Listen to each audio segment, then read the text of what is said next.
Hello Virgo, and welcome to your May 2020 Tarotscope.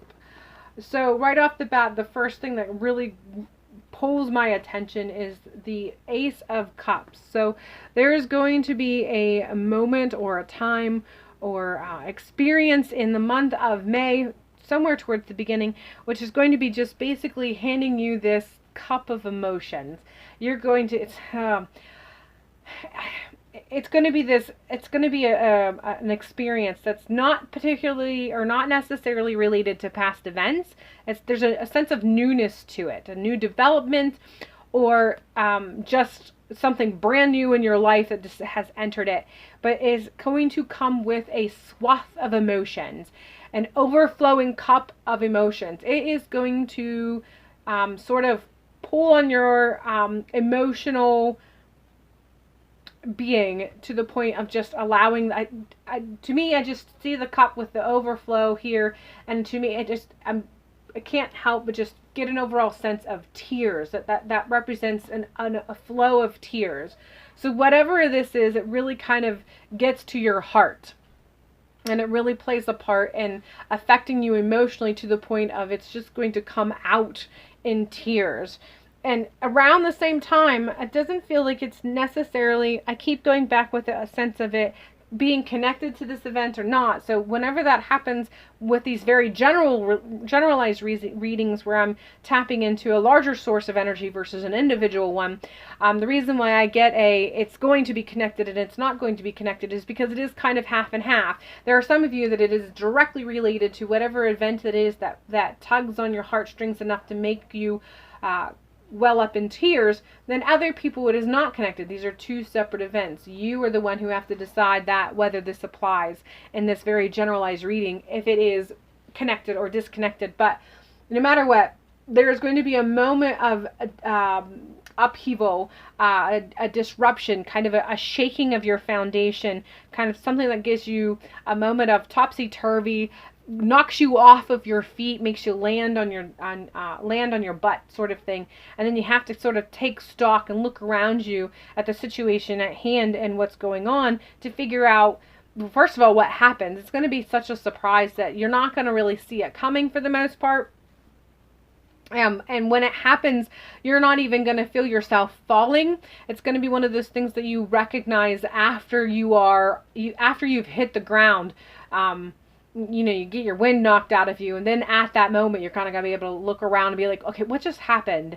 And you're gonna, that confusion is going to not be momentary. It's going to last a little bit, as in that what happened, that moment of I gotta make sense of this.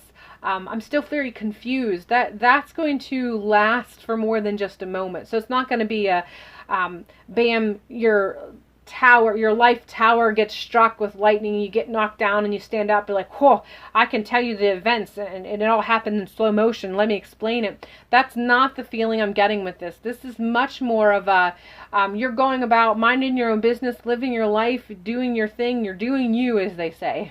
And all of a sudden you just kind of look around you and you're like, how did I get here? What happened? You're going to not really have any sense of real clarity on the events that led to you being in whatever moment or element that you're left in.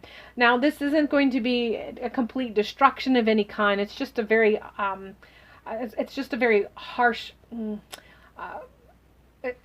shake-up, upsetting event. And I'm trying to find the perfect words for it, but I can't seem to really get it. And I always get frustrated whenever I get moments. I personally get frustrated because I want more from my personal guides, and they're like, nope, this is what we're giving you. So I'm frustrated for you that I can't give you more than this.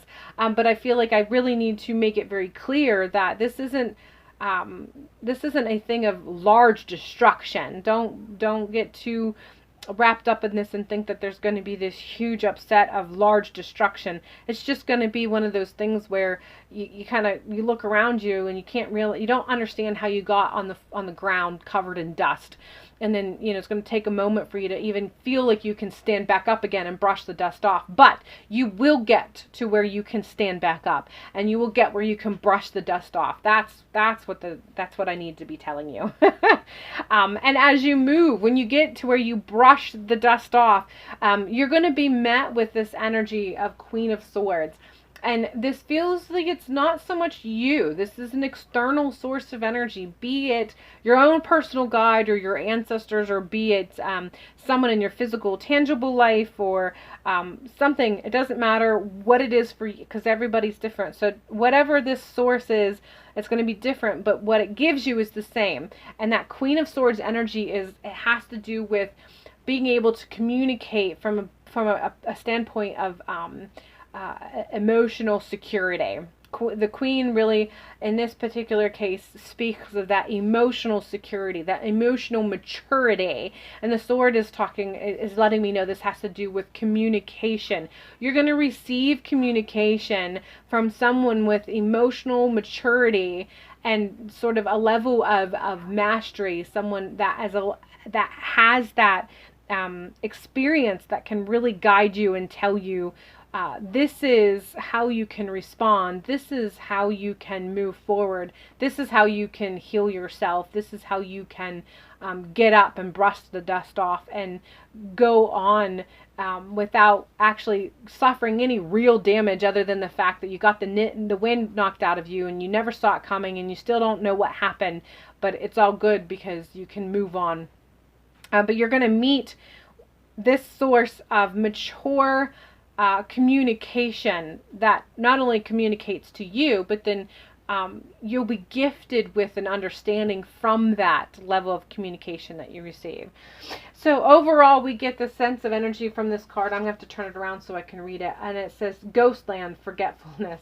So what I'm getting from that is that not only will you move on from this event, but it even though it really knocks you down to the point of you didn't see it coming, and you can't even clearly state what happened.